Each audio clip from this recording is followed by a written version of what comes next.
Hello guys, this is A320 aircraft and now I'll show you how to open the cargo door for the A320 aircraft.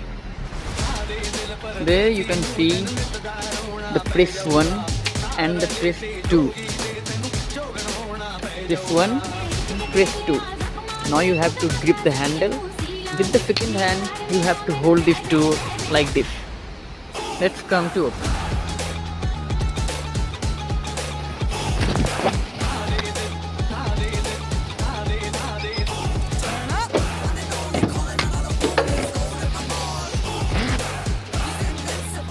After that,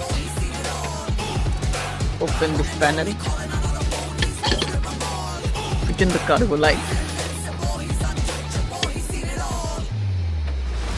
Now you have to press the lever outward.